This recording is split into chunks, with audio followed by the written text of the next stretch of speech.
L'épître de Paul aux Romains, chapitre 1.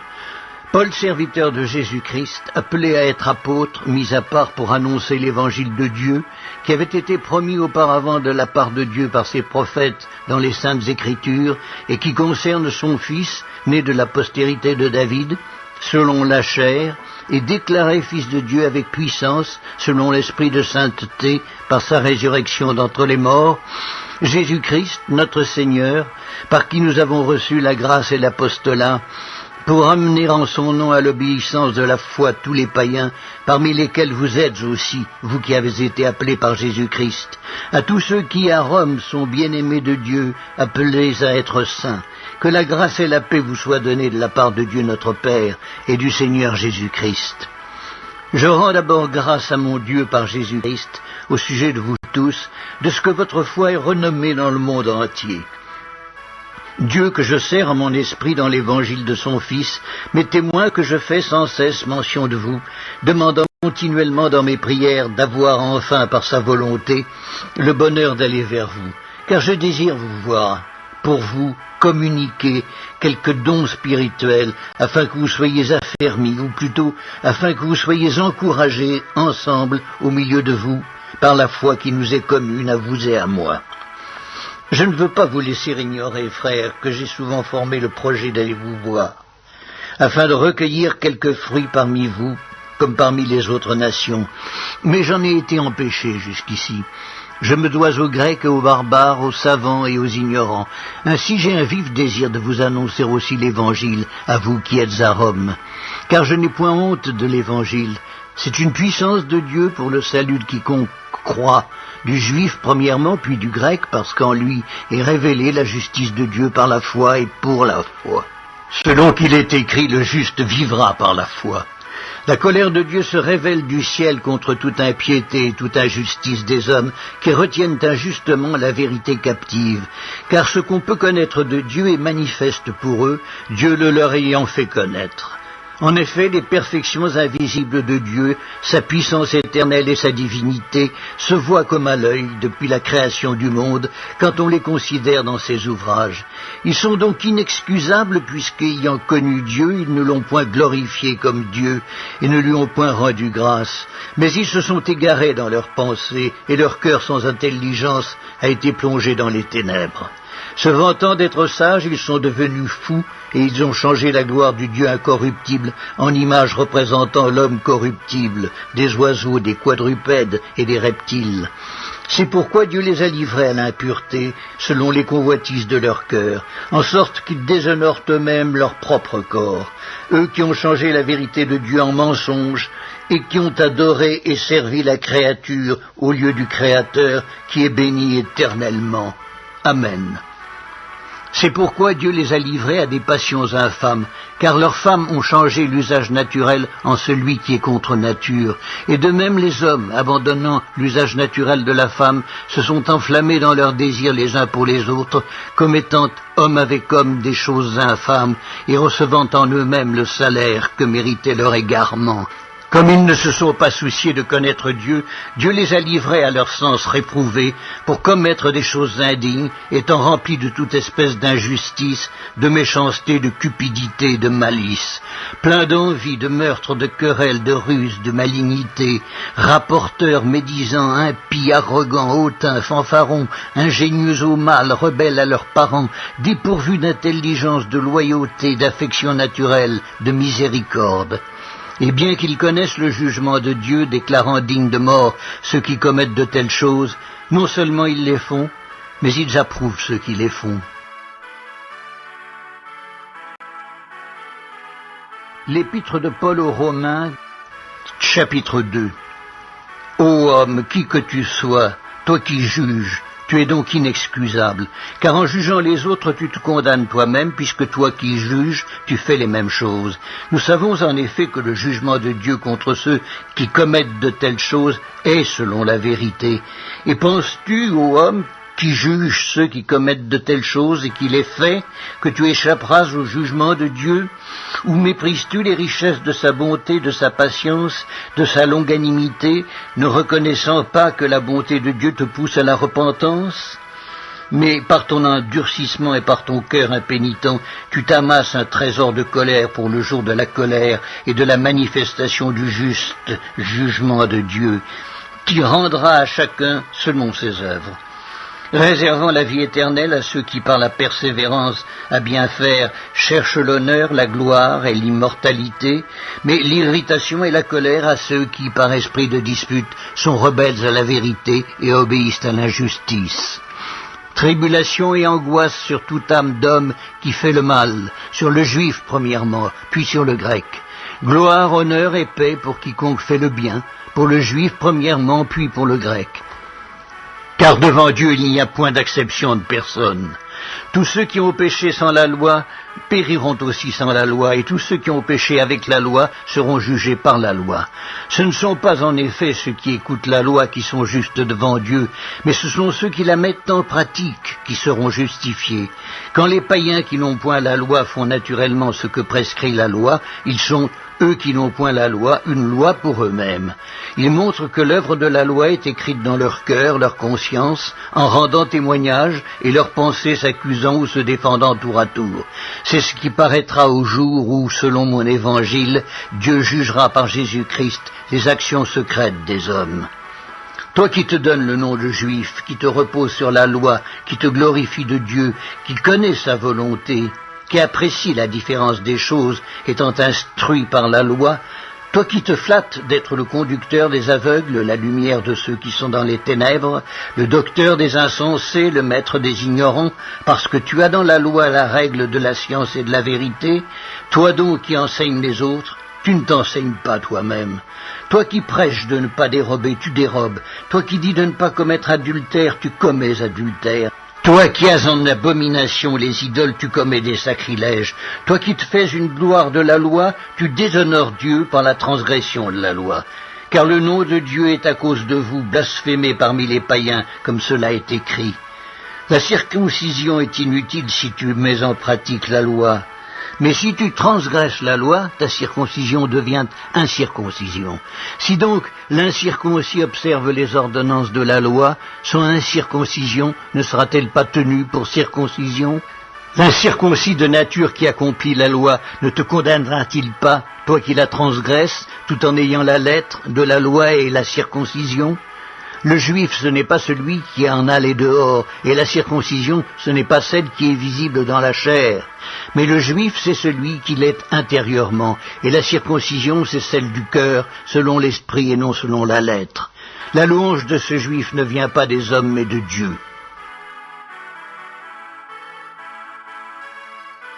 L'épître de Paul aux Romains, chapitre 3. Quel est donc l'avantage des Juifs ou quelle est l'utilité de la circoncision? Elles sont grandes de toute manière, et tout d'abord en ce que les oracles de Dieu leur ont été confiés. Et quoi, si quelques-uns n'ont pas cru, leur incrédulité anéantira-t-elle la fidélité de Dieu? Loin de là. Que Dieu, au contraire, soit reconnu pour vrai et tout homme pour menteur, selon qu'il est écrit, afin que tu sois trouvé juste dans tes paroles et que tu triomphes lorsqu'on te juge. Mais si notre injustice établit la justice de Dieu, que dirons-nous? Dieu est-il injuste quand il déchaîne sa colère? Je parle à la manière des hommes. Loin de là. Autrement, comment Dieu jugerait-il le monde?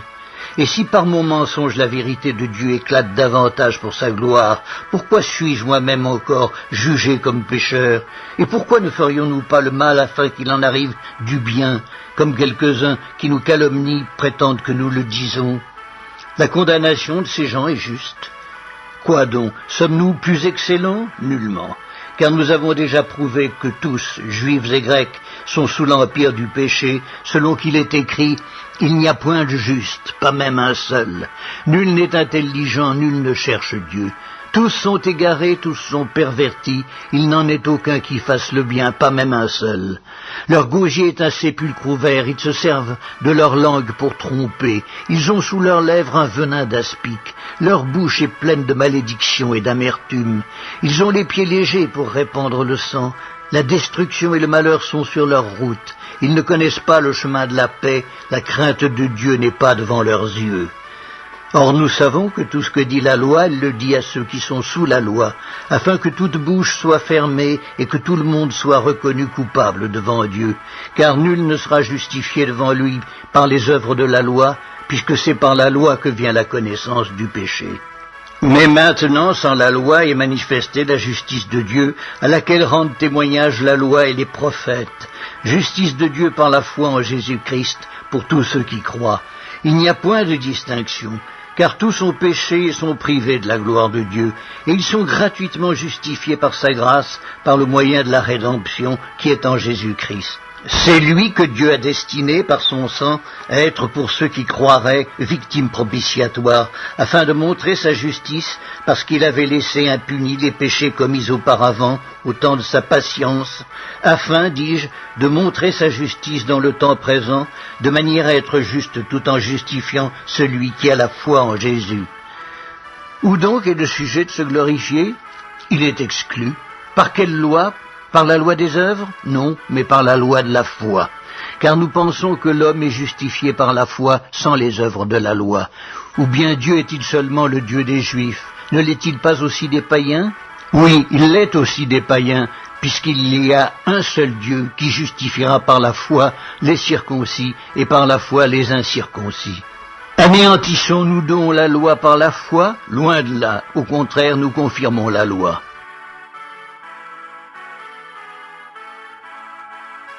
L'épître de Paul aux Romains, chapitre 4. Que dirons-nous donc qu'Abraham, notre père, a obtenu selon la chair? Si Abraham a été justifié par les œuvres, il a sujet de se glorifier, mais non devant Dieu. Car que dit l'Écriture? Abraham crut à Dieu, et cela lui fut imputé à justice. Or à celui qui fait une œuvre, le salaire est imputé non comme une grâce, mais comme une chose due. Et à celui qui ne fait point d'œuvre, mais qui croit en celui qui justifie l'impie, sa foi lui est imputée à justice. De même, David exprime le bonheur de l'homme à qui Dieu impute la justice sans les œuvres. Heureux ceux dont les iniquités sont pardonnées et dont les péchés sont couverts. Heureux l'homme à qui le Seigneur n'impute pas son péché. Ce bonheur n'est-il que pour les circoncis ou est-il également pour les incirconcis? Car nous disons que la foi fut imputée à justice à Abraham. Comment donc lui fut-elle imputée? Était-ce après ou avant sa circoncision? Il n'était pas encore circoncis, il était incirconcis. Et il reçut le signe de la circoncision comme sceau de la justice qu'il avait obtenue par la foi quand il était incirconcis, afin d'être le père de tous les incirconcis qui croient pour que la justice leur fût aussi imputée, et le père des circoncis qui ne sont pas seulement circoncis, mais encore qui marchent sur les traces de la foi de notre père Abraham quand il était incirconcis. En effet, ce n'est pas par la loi que l'héritage du monde a été promis à Abraham ou à sa postérité, c'est par la justice de la foi. Car si les héritiers le sont par la loi, la foi est vaine et la promesse est anéantie, parce que la loi produit la colère et que là où il n'y a point de loi, il n'y a point non plus de transgression.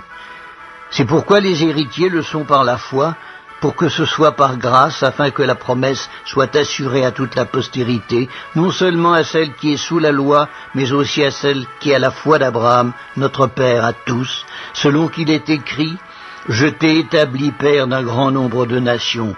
Il est notre Père devant celui auquel il a cru, Dieu, qui donne la vie aux morts et qui appelle les choses qui ne sont point comme si elles étaient. Espérant contre toute espérance, il crut, en sorte qu'il devint père d'un grand nombre de nations, selon ce qui lui avait été dit, « Telle sera ta postérité ». Et sans faiblir dans la foi, il ne considéra point que son corps était déjà usé, puisqu'il avait près de 100 ans et que Sarah n'était plus en état d'avoir des enfants. Il ne douta point par incrédulité au sujet de la promesse de Dieu, mais il fut fortifié par la foi, donnant gloire à Dieu et ayant la pleine conviction que ce qu'il promet, il peut aussi l'accomplir. C'est pourquoi cela lui fut imputé à justice. Mais ce n'est pas à cause de lui seul qu'il est écrit que cela lui fut imputé. C'est encore à cause de nous, à qui cela sera imputé, à nous qui croyons en celui qui a ressuscité des morts, Jésus notre Seigneur, lequel a été livré pour nos offenses et est ressuscité pour notre justification. L'épître de Paul aux Romains, chapitre 5. Étant donc justifiés par la foi, nous avons la paix avec Dieu par notre Seigneur Jésus-Christ, à qui nous devons d'avoir eu par la foi accès à cette grâce, dans laquelle nous demeurons fermes, et nous nous glorifions dans l'espérance de la gloire de Dieu. Bien plus, nous nous glorifions même des afflictions, sachant que l'affliction produit la persévérance la victoire dans l'épreuve, et cette victoire l'espérance. Or l'espérance ne trompe point, parce que l'amour de Dieu est répandu dans nos cœurs par le Saint-Esprit qui nous a été donné. Car lorsque nous étions encore sans force, Christ au temps marqué est mort pour des impies. À peine mourrait-on pour un juste, quelqu'un peut-être mourrait pour un homme de bien, mais Dieu prouve son amour envers nous en ce que, lorsque nous étions encore des pécheurs, Christ est mort pour nous. À plus forte raison donc, maintenant que nous sommes justifiés par son sang, serons-nous sauvés par lui de la colère. Car si, lorsque nous étions ennemis, nous avons été réconciliés avec Dieu par la mort de son Fils, à plus forte raison, étant réconciliés, serons-nous sauvés par sa vie. Et non seulement cela, mais encore nous nous glorifions en Dieu par notre Seigneur Jésus-Christ, par qui maintenant nous avons obtenu la réconciliation.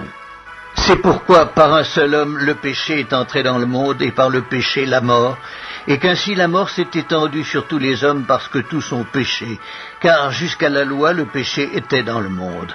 Or le péché n'est pas imputé quand il n'y a point de loi.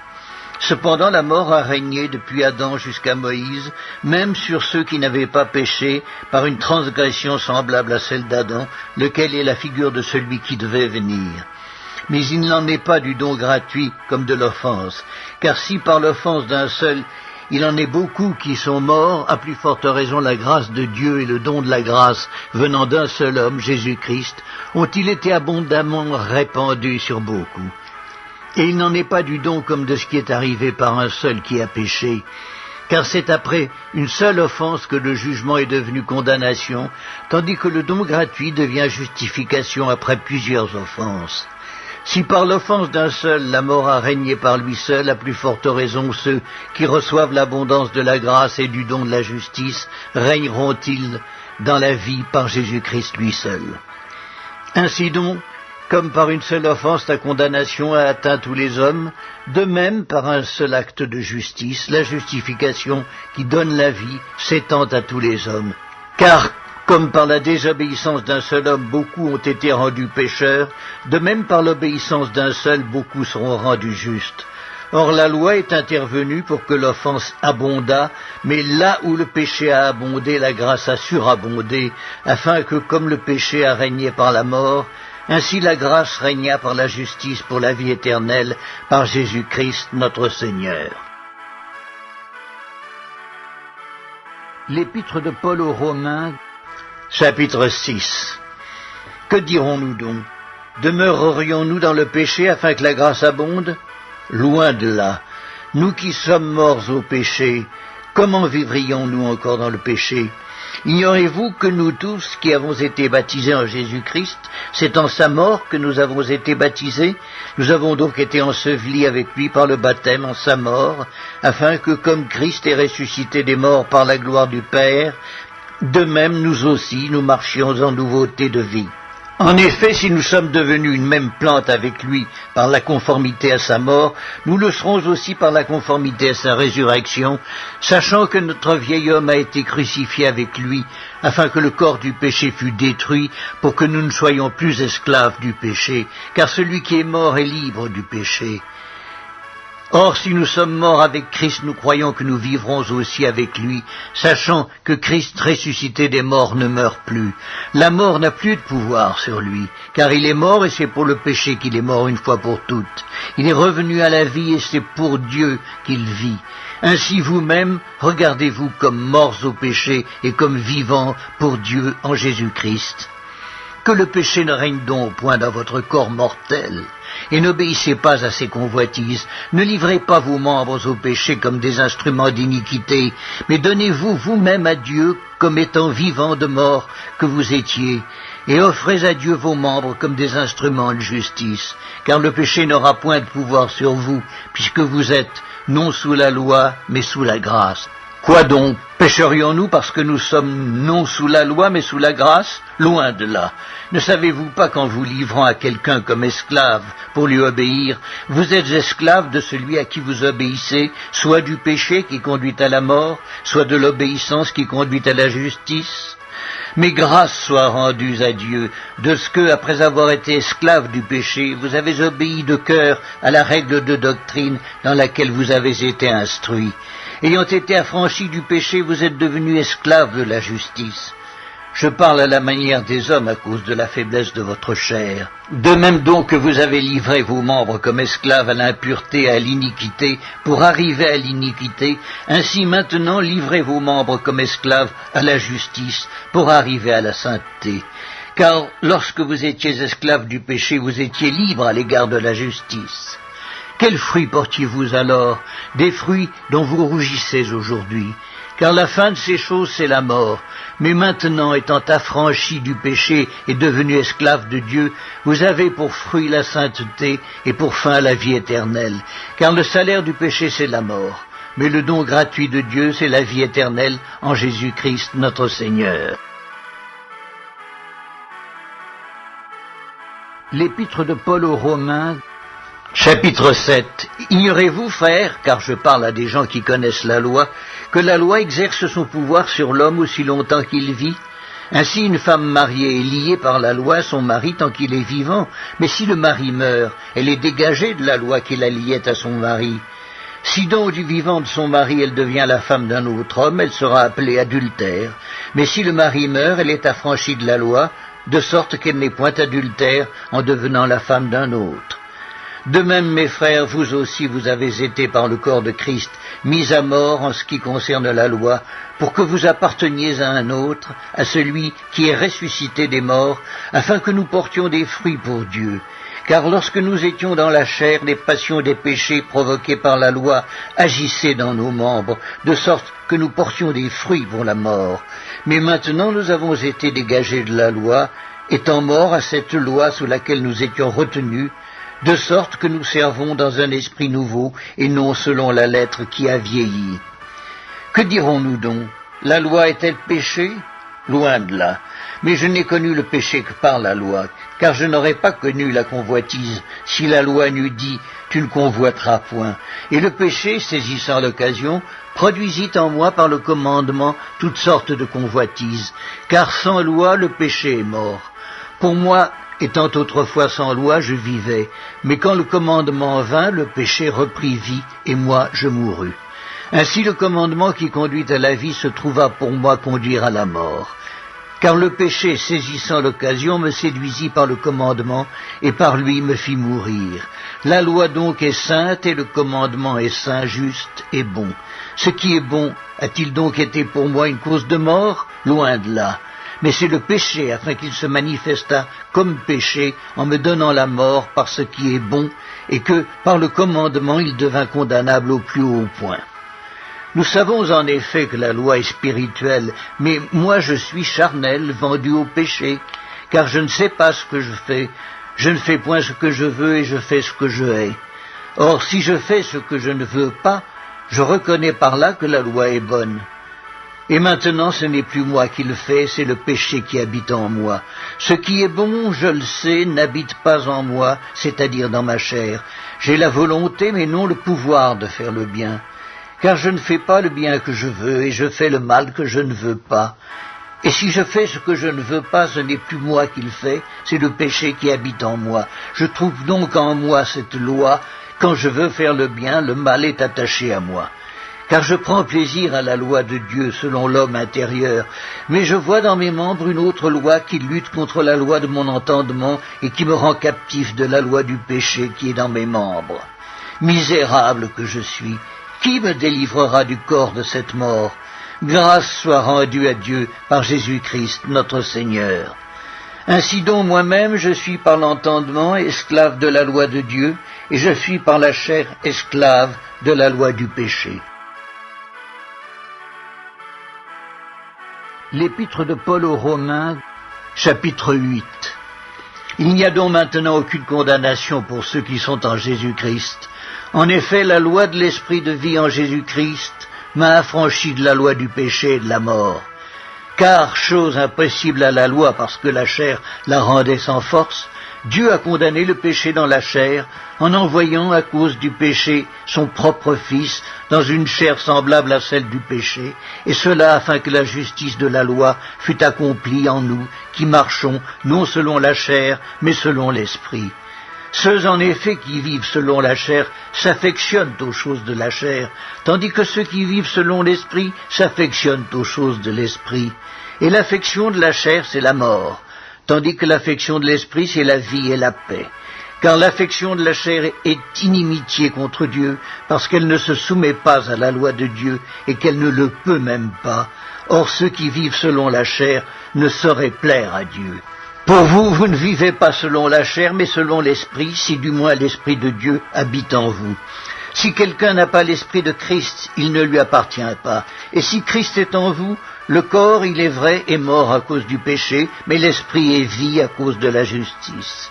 Et si l'esprit de celui qui a ressuscité Jésus d'entre les morts habite en vous, celui qui a ressuscité Christ d'entre les morts rendra aussi la vie à vos corps mortels par son esprit qui habite en vous. Ainsi donc, frères, nous ne sommes point redevables à la chair pour vivre selon la chair. Si vous vivez selon la chair, vous mourrez. Mais si par l'esprit vous faites mourir les actions du corps, vous vivrez, car tous ceux qui sont conduits par l'esprit de Dieu sont fils de Dieu. Et vous n'avez point reçu un esprit de servitude pour être encore dans la crainte, mais vous avez reçu un esprit d'adoption par lequel nous crions « Abba, Père ». L'Esprit lui-même rend témoignage à notre esprit que nous sommes enfants de Dieu. Or, si nous sommes enfants, nous sommes aussi héritiers, héritiers de Dieu et co-héritiers de Christ, si toutefois nous souffrons avec lui, afin d'être glorifiés avec lui. J'estime que les souffrances du temps présent ne sauraient être comparées à la gloire à venir qui sera révélée pour nous. Aussi la création attend-elle avec un ardent désir la révélation des fils de Dieu, car la création a été soumise à la vanité, non de son gré, mais à cause de celui qui l'y a soumise, avec l'espérance qu'elle aussi sera affranchie de la servitude de la corruption, pour avoir part à la liberté de la gloire des enfants de Dieu. Or nous savons que jusqu'à ce jour, la création tout entière soupire et souffre les douleurs de l'enfantement. Et ce n'est pas elle seulement, mais aussi nous, qui avons les prémices de l'Esprit, nous aussi nous soupirons en nous-mêmes en attendant l'adoption, la rédemption de notre corps. Car c'est en espérance que nous sommes sauvés. Or l'espérance qu'on voit n'est plus espérance. Ce qu'on voit, peut-on l'espérer encore? Mais si nous espérons ce que nous ne voyons pas, nous l'attendons avec persévérance. De même aussi, l'Esprit nous aide dans notre faiblesse, car nous ne savons pas ce qu'il nous convient de demander dans nos prières. Mais l'Esprit lui-même intercède par des soupirs inexprimables, et celui qui sonde les cœurs connaît quelle est la pensée de l'Esprit, parce que c'est selon Dieu qu'il intercède en faveur des saints. Nous savons du reste que toute chose concourt au bien de ceux qui aiment Dieu, de ceux qui sont appelés selon son dessein.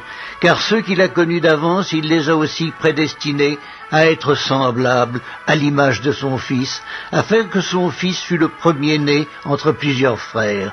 Et ceux qu'il a prédestinés, il les a aussi appelés, et ceux qu'il a appelés, il les a aussi justifiés, et ceux qu'il a justifiés, il les a aussi glorifiés. Que dirons-nous donc à l'égard de ces choses?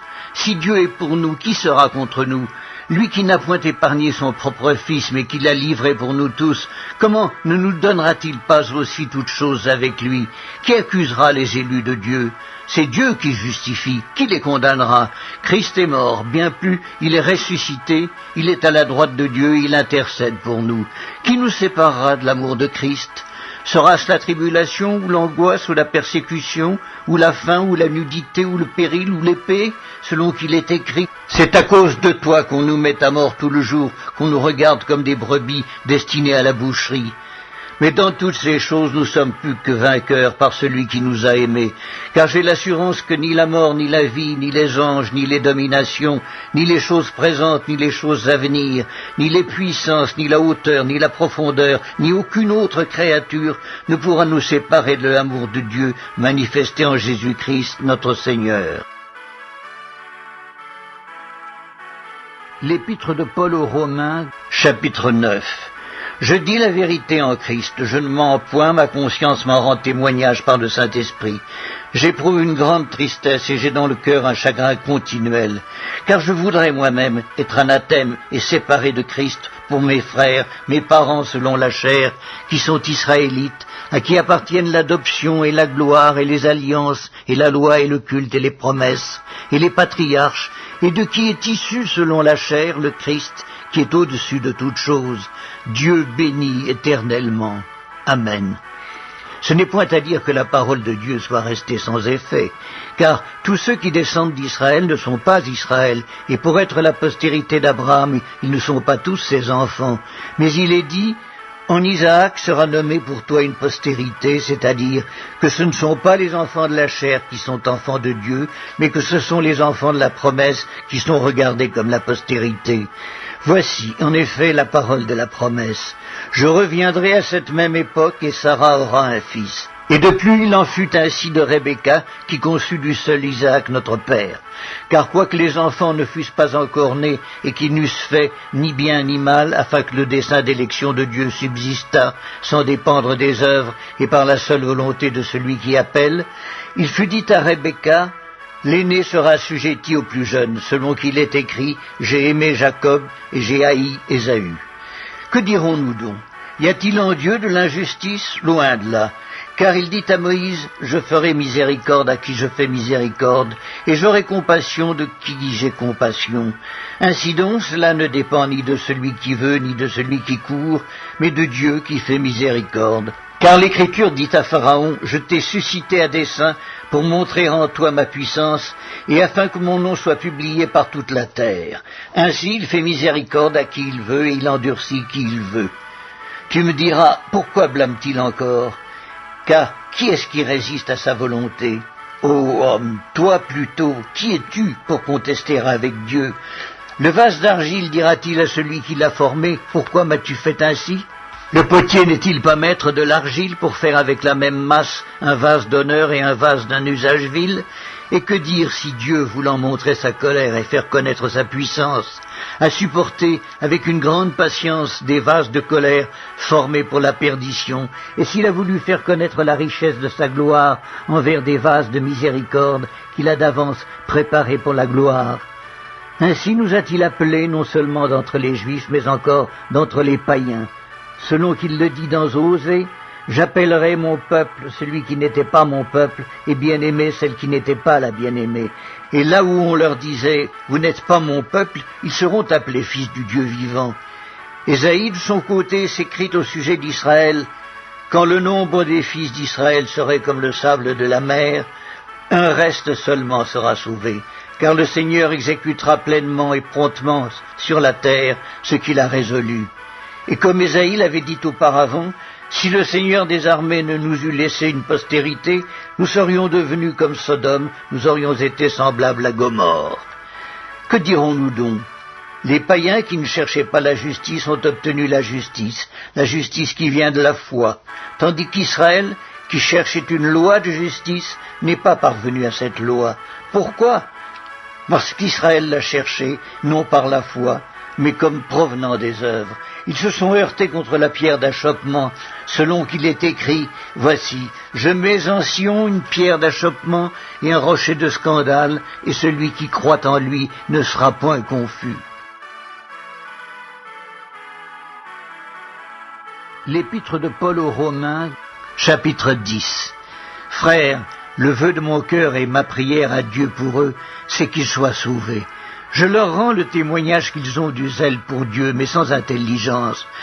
Ne connaissant pas la justice de Dieu et cherchant à établir leur propre justice, ils ne se sont pas soumis à la justice de Dieu, car Christ est la fin de la loi pour la justification de tous ceux qui croient. En effet, Moïse définit ainsi la justice qui vient de la loi. L'homme qui mettra ces choses en pratique vivra par elles. Mais voici comment parle la justice qui vient de la foi. Ne dis pas en ton cœur, qui montera au ciel? C'est en faire descendre Christ. Ou qui descendra dans l'abîme? C'est faire remonter Christ d'entre les morts. Que dit-elle donc? La parole est près de toi dans ta bouche et dans ton cœur. Or, c'est la parole de la foi que nous prêchons. Si tu confesses de ta bouche le Seigneur Jésus, et si tu crois dans ton cœur que Dieu l'a ressuscité des morts, tu seras sauvé. Car c'est en croyant du cœur qu'on parvient à la justice, et c'est en confessant de la bouche qu'on parvient au salut, selon ce que dit l'Écriture, quiconque croit en lui ne sera point confus. Il n'y a aucune différence, en effet, entre le juif et le grec, puisqu'ils ont tous un même Seigneur, qui est riche pour tous ceux qui l'invoquent. Car quiconque invoquera le nom du Seigneur sera sauvé. Comment donc invoqueront-ils celui en qui ils n'ont pas cru? Et comment croiront-ils en celui dont ils n'ont pas entendu parler? Et comment en entendront-ils parler s'il n'y a personne qui prêche? Et comment y aura-t-il des prédicateurs s'ils ne sont pas envoyés, selon qu'il est écrit qu'ils sont beaux les pieds de ceux qui annoncent la paix, de ceux qui annoncent de bonnes nouvelles? Mais tous n'ont pas obéi à la bonne nouvelle. Aussi Ésaïe dit-il, Seigneur, qui a cru à notre prédication? Ainsi la foi vient de ce qu'on entend, et ce qu'on entend vient de la parole de Christ. Mais je dis, n'ont-ils pas entendu? Au contraire, leur voix est allée par toute la terre et leur parole jusqu'aux extrémités du monde. Mais je dis, Israël ne l'a-t-il pas su? Moïse le premier dit, j'exciterai votre jalousie par ce qui n'est point une nation, je provoquerai votre colère par une nation sans intelligence. Et Ésaïe pousse la hardiesse jusqu'à dire, j'ai été trouvé par ceux qui ne me cherchaient pas, je me suis manifesté à ceux qui ne me demandaient pas. Mais au sujet d'Israël, il dit, j'ai tendu mes mains tout le jour vers un peuple rebelle et contredisant. L'épître de Paul aux Romains, chapitre 11. Je dis donc, Dieu a-t-il rejeté son peuple? Loin de là, car moi aussi je suis israélite, de la postérité d'Abraham, de la tribu de Benjamin. Dieu n'a point rejeté son peuple qu'il a connu d'avance. Ne savez-vous pas ce que l'Écriture rapporte d'Élie, comment il adresse à Dieu cette plainte contre Israël? Seigneur, ils ont tué tes prophètes, ils ont renversé tes autels. Je suis resté moi seul, et ils cherchent à m'ôter la vie. Mais quelle réponse Dieu lui fait-il? Je me suis réservé 7000 hommes qui n'ont point fléchi le genou devant Baal. De même aussi, dans le temps présent, il y a un reste, selon l'élection de la grâce. Or, si c'est par grâce, ce n'est plus par les œuvres. Autrement, la grâce n'est plus une grâce. Et si c'est par les œuvres, ce n'est plus une grâce. Autrement, l'œuvre n'est plus une œuvre. Quoi donc? Ce qu'Israël cherche, il ne l'a pas obtenu, mais l'élection l'a obtenu, tandis que les autres ont été endurcis, selon qu'il est écrit, Dieu leur a donné un esprit d'assoupissement, des yeux pour ne point voir, et des oreilles pour ne point entendre, jusqu'à ce jour. Et David dit, que leur table soit pour eux un piège, un filet, une occasion de chute et une rétribution, que leurs yeux soient obscurcis pour ne point voir, et tiens leur dos continuellement courbé. Je dis donc, est-ce pour tomber qu'ils ont bronché? Loin de là. Mais par leur chute, le salut est devenu accessible aux païens, afin qu'ils fussent excités à la jalousie. Or, si leur chute a été la richesse du monde, et leur amoindrissement la richesse des païens, combien plus en sera-t-il ainsi quand ils se convertiront tous? Je vous le dis à vous, païens, en tant que je suis apôtre des païens, je glorifie mon ministère, afin, s'il est possible, d'exciter la jalousie de ceux de ma race et d'en sauver quelques-uns. Car si leur rejet a été la réconciliation du monde, que sera leur réintégration, sinon une vie d'entre les morts? Or, si les prémices sont saintes, la masse l'est aussi, et si la racine est sainte, les branches le sont aussi. Mais si quelques-unes des branches ont été retranchées, et si toi, qui étais un olivier sauvage, tu as été hanté à leur place, et rendu participant de la racine et de la graisse de l'olivier, ne te glorifie pas aux dépens de ces branches. Si tu te glorifies, sache que ce n'est pas toi qui portes la racine, mais que c'est la racine qui te porte. Tu diras donc, les branches ont été retranchées, afin que moi je fusse hanté. Cela est vrai, elles ont été retranchées pour cause d'incrédulité, et toi, tu subsistes par la foi. Ne t'abandonne pas à l'orgueil, mais crains. Car si Dieu n'a pas épargné les branches naturelles, il ne t'épargnera pas non plus.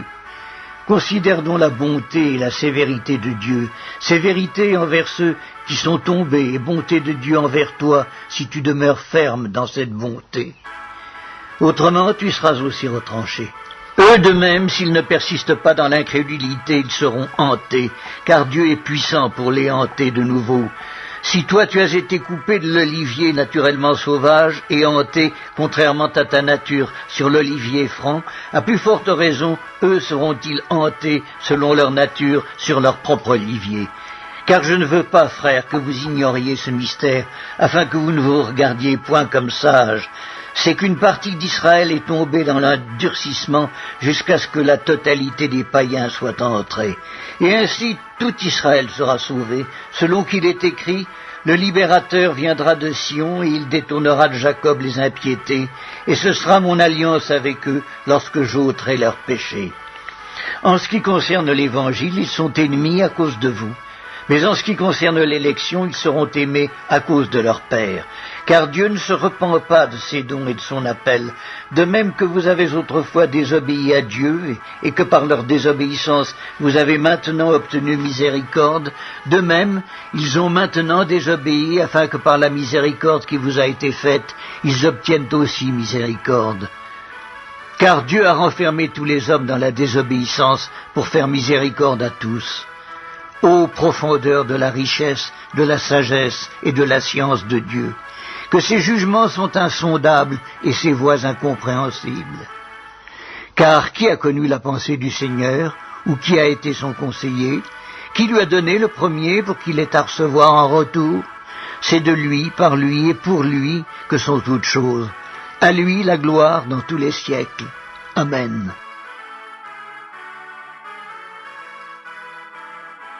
L'épître de Paul aux Romains, chapitre 12.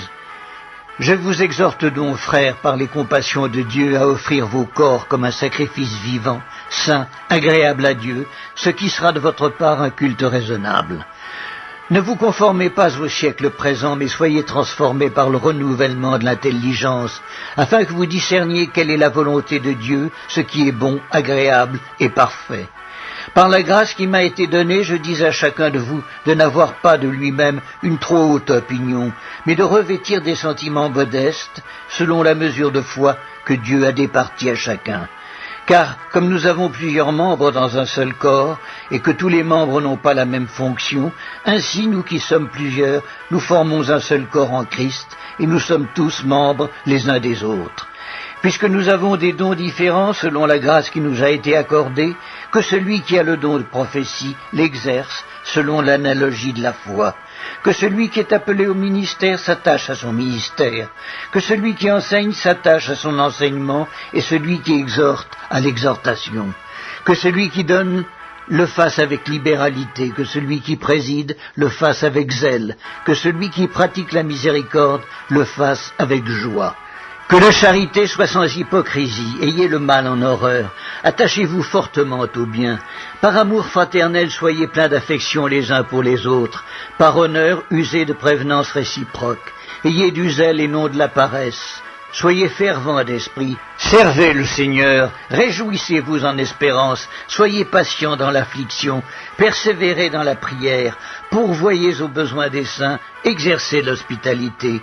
Bénissez ceux qui vous persécutent, bénissez et ne maudissez pas. Réjouissez-vous avec ceux qui se réjouissent, pleurez avec ceux qui pleurent. Ayez les mêmes sentiments les uns envers les autres. N'aspirez pas à ce qui est élevé, mais laissez-vous attirer par ce qui est humble. Ne soyez point sages à vos propres yeux. Ne rendez à personne le mal pour le mal. Recherchez ce qui est bien devant tous les hommes. S'il est possible, autant que cela dépend de vous, soyez en paix avec tous les hommes. Ne vous vengez point vous-même, bien-aimés, mais laissez agir la colère, car il est écrit « À moi la vengeance, à moi la rétribution, dit le Seigneur. Mais si ton ennemi a faim, donne-lui à manger. S'il a soif, donne-lui à boire. Car en agissant ainsi, ce sont des charbons ardents que tu amasseras sur sa tête. Ne te laisse pas vaincre par le mal, mais surmonte le mal par le bien. » L'épître de Paul aux Romains, chapitre 13. que toute personne soit soumise aux autorités supérieures, car il n'y a point d'autorité qui ne vienne de Dieu, et les autorités qui existent ont été instituées de Dieu. C'est pourquoi celui qui s'oppose à l'autorité résiste à l'ordre que Dieu a établi, et ceux qui résistent attireront une condamnation sur eux-mêmes. Ce n'est pas pour une bonne action, c'est pour une mauvaise que les magistrats sont à redouter. Veux-tu ne pas craindre l'autorité ?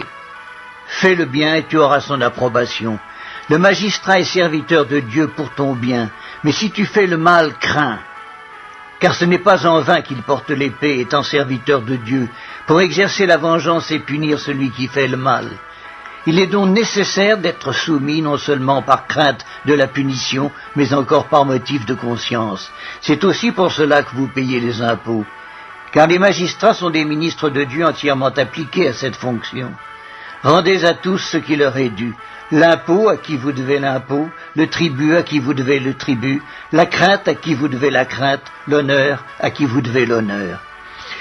Ne devez rien à personne, si ce n'est de vous aimer les uns les autres, car celui qui aime les autres a accompli la loi. En effet, les commandements, tu ne commettras point d'adultère, tu ne tueras point, tu ne déroberas point, tu ne convoiteras point, et ce qu'il peut encore y avoir, se résume dans cette parole, tu aimeras ton prochain comme toi-même. L'amour ne fait point de mal au prochain, l'amour est donc l'accomplissement de la loi. Cela importe d'autant plus que vous savez en quel temps nous sommes. C'est l'heure de vous réveiller enfin du sommeil, car maintenant le salut est plus près de nous que lorsque nous avons cru. La nuit est avancée, le jour approche. Dépouillons-nous donc des œuvres des ténèbres et revêtons les armes de la lumière. Marchons honnêtement, comme en plein jour, loin des excès et de l'ivrognerie, de la luxure et de l'impudicité, des querelles et des jalousies. Mais revêtez-vous du Seigneur Jésus-Christ, et n'ayez pas soin de la chair pour en satisfaire les convoitises. L'épître de Paul aux Romains, chapitre 14. Faites accueil à celui qui est faible dans la foi et ne discutez pas sur les opinions. Tel croit pouvoir manger de tout, tel autre qui est faible ne mange que des légumes, que celui qui mange ne méprise point celui qui ne mange pas, et que celui qui ne mange pas ne juge point celui qui mange, car Dieu l'a accueilli. Qui es-tu, toi, qui juges un serviteur d'autrui? S'il se tient debout ou s'il tombe, cela regarde son maître, et il se tiendra debout, car le Seigneur a le pouvoir de l'affermir. Tel fait une distinction entre les jours, tel autre les estime tous égaux, que chacun ait en son esprit une pleine conviction. Celui qui distingue entre les jours agit ainsi pour le Seigneur. Celui qui mange, c'est pour le Seigneur qu'il mange, car il rend grâce à Dieu. Celui qui ne mange pas, c'est pour le Seigneur qu'il ne mange pas, et il rend grâce à Dieu. En effet, nul de nous ne vit pour lui-même, et nul ne meurt pour lui-même. Car si nous vivons pour le Seigneur, et si nous mourrons pour le Seigneur. Soit donc que nous vivions, soit que nous mourions, nous sommes au Seigneur. Car Christ est mort et il a vécu afin de dominer sur les morts et sur les vivants. Mais toi, pourquoi juges-tu ton frère? Ou toi, pourquoi méprises-tu ton frère? Puisque nous comparaîtrons tous devant le tribunal de Dieu. Car il est écrit, « Je suis vivant, dit le Seigneur, tout genou fléchira devant moi et toute langue donnera gloire à Dieu. » Ainsi chacun de nous rendra compte à Dieu pour lui-même. Ne nous jugeons donc plus les uns les autres, mais pensez plutôt à ne rien faire qui soit pour votre frère une pierre d'achoppement ou une occasion de chute. Je suis persuadé par le Seigneur Jésus que rien n'est impur en soi et qu'une chose n'est impure que pour celui qui la croit impure. Mais si pour un aliment ton frère est attristé, tu ne marches plus selon l'amour. Ne cause pas par ton aliment la perte de celui pour lequel Christ est mort. Que votre privilège ne soit pas un sujet de calomnie, car le royaume de Dieu ce n'est pas le manger et le boire, mais la justice, la paix et la joie par le Saint-Esprit. Celui qui sert Christ de cette manière est agréable à Dieu et approuvé des hommes. Ainsi donc recherchons ce qui contribue à la paix et à l'édification mutuelle. Pour un aliment ne détruit pas l'œuvre de Dieu. À la vérité toutes choses sont pures, mais il est mal à l'homme quand il mange de devenir une pierre d'achoppement. Il est bien de ne pas manger de viande, de ne pas boire de vin et de s'abstenir de ce qui peut être pour ton frère une occasion de chute, de scandale ou de faiblesse. Cette foi que tu as, garde-la pour toi devant Dieu. Heureux celui qui ne se condamne pas lui-même dans ce qu'il approuve. Mais celui qui a des doutes au sujet de ce qu'il mange est condamné parce qu'il n'agit pas par conviction. Tout ce qui n'est pas le produit d'une conviction est péché.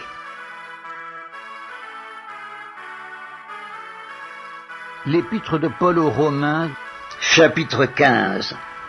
Nous qui sommes forts, nous devons supporter les faiblesses de ceux qui ne le sont pas et ne pas nous complaire en nous-mêmes. Que chacun de nous complaise au prochain pour ce qui est bien en vue de l'édification. Car Christ ne s'est point complu en lui-même, mais selon qu'il est écrit, les outrages de ceux qui t'insultent sont tombés sur moi. Or, tout ce qui a été écrit d'avance l'a été pour notre instruction, afin que par la patience et par la consolation que donnent les Écritures, nous possédions l'espérance. Que le Dieu de la persévérance et de la consolation vous donne d'avoir les mêmes sentiments les uns envers les autres, selon Jésus-Christ, afin que tous ensemble, d'une seule bouche, vous glorifiez le Dieu et Père de notre Seigneur Jésus-Christ. Accueillez-vous donc les uns les autres comme Christ vous a accueillis pour la gloire de Dieu. Je dis en effet que Christ a été serviteur des circoncis pour prouver la véracité de Dieu en confirmant les promesses faites aux pères, tandis que les païens glorifient Dieu à cause de sa miséricorde, selon qu'il est écrit « C'est pourquoi je te louerai parmi les nations et je chanterai à la gloire de ton nom ». Il est dit encore « Nations, réjouissez-vous avec son peuple ». Et encore « Louez le Seigneur, vous, toutes les nations, célébrez-le, vous, tous les peuples ». Ésaïe dit aussi « Il sortira d'Isaïe un rejeton qui se lèvera pour régner sur les nations. Les nations espéreront en lui. » Que le Dieu de l'espérance vous remplisse de toute joie et de toute paix dans la foi, pour que vous abondiez en espérance par la puissance du Saint-Esprit. Pour ce qui vous concerne, mes frères, je suis moi-même persuadé que vous êtes pleins de bonnes dispositions, remplis de toute connaissance et capables de vous exhorter les uns les autres. Cependant, à certains égards, je vous ai écrit avec une sorte de hardiesse, comme pour réveiller vos souvenirs à cause de la grâce que Dieu m'a faite d'être ministre de Jésus-Christ parmi les païens, m'acquittant du divin service de l'évangile de Dieu, afin que les païens lui soient une offrande agréable, étant sanctifiés par l'Esprit Saint.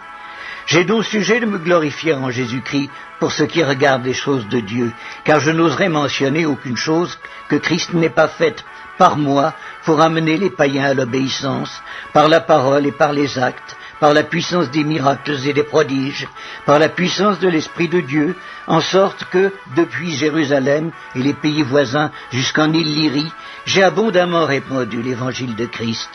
Et je me suis fait honneur d'annoncer l'Évangile là où Christ n'avait point été nommé, afin de ne pas bâtir sur le fondement d'autrui, selon qu'il est écrit « Ceux à qui il n'avait point été annoncé verront, et ceux qui n'en avaient point entendu parler comprendront. » C'est ce qui m'a souvent empêché d'aller vers vous, mais maintenant, n'ayant plus rien qui me retienne dans ces contrées, et ayant depuis plusieurs années le désir d'aller vers vous, j'espère vous voir en passant quand je me rendrai en Espagne, et y être accompagné par vous après que j'aurai satisfait en partie mon désir de me trouver chez vous.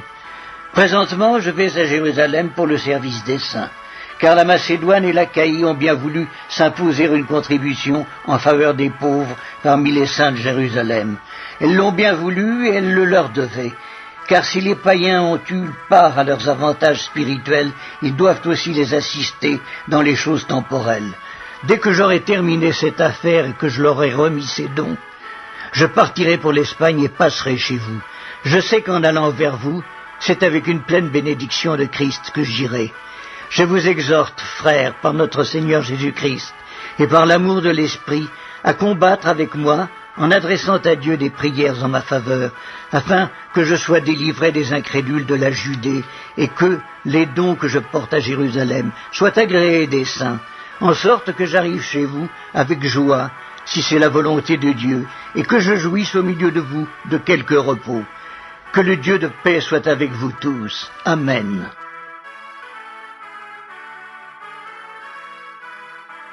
L'épître de Paul aux Romains, chapitre 16. Je vous recommande Phébé, notre sœur, qui est diaconesse de l'église de Sancré, afin que vous la receviez en notre Seigneur d'une manière digne des saints, et que vous l'assistiez dans les choses où elle aurait besoin de vous, car elle a donné aide à plusieurs et à moi-même. Saluez Prisca et Aquilas, mes compagnons d'œuvre en Jésus-Christ, qui ont exposé leur tête pour sauver ma vie. Ce n'est pas moi seul qui leur rend grâce, ce sont encore toutes les églises des païens. Saluez aussi l'église qui est dans leur maison. Saluez Épaïnette, mon bien-aimé, qui a été pour Christ les prémices de l'Asie. Saluez Marie, qui a pris beaucoup de peine pour vous. Saluez Andronicus et Junias, mes parents et mes compagnons de captivité, qui jouissent d'une grande considération parmi les apôtres, et qui même ont été en Christ avant moi. Saluez Amplias, mon bien-aimé dans le Seigneur. Saluez Urbain, notre compagnon d'œuvre en Christ, et Stachys, mon bien-aimé. Saluez Apelles, qui est éprouvé en Christ. Saluez ceux de la maison d'Aristobule. Saluez Hérodion, mon parent. Saluez ceux de la maison de Narcisse, qui sont dans le Seigneur. Saluez Tryphène et Tryphose, qui travaillent pour le Seigneur. Saluez Perside, la bien-aimée, qui a beaucoup travaillé pour le Seigneur. Saluez Rufus, l'élu du Seigneur, et sa mère qui est aussi la mienne. Saluez Asyncrite, Phlégon, Hermès, Patrobas, Hermas, et les frères qui sont avec eux. Saluez Philologue et Julie, Nérée et sa sœur, et Olympe et tous les saints qui sont avec eux. Saluez-vous les uns les autres par un saint baiser. Toutes les églises de Christ vous saluent. Je vous exhorte, frères, à prendre garde à ceux qui causent des divisions et des scandales au préjudice de l'enseignement que vous avez reçu. Éloignez-vous d'eux, car de tels hommes ne servent point Christ notre Seigneur, mais leur propre ventre.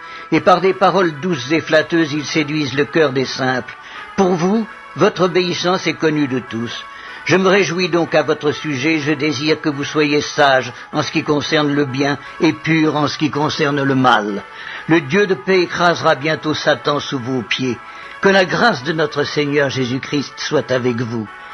Timothée, mon compagnon d'œuvre, vous salue, ainsi que Lucius, Jason et Sosipater, mes parents. Je vous salue dans le Seigneur, moi, Tertius, qui ai écrit cette lettre.